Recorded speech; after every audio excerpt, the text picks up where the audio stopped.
Zmaj у Вілінський край, сонцем опасян путував цілий день.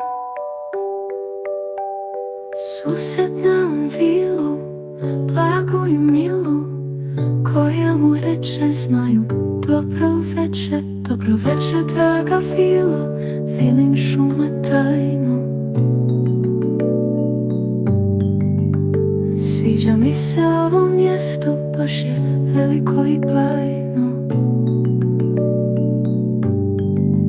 Dođi k nama, topi Zmaju, ispričaj koju priču o kakvoj dogodovštini i o kojem ljudskom biću.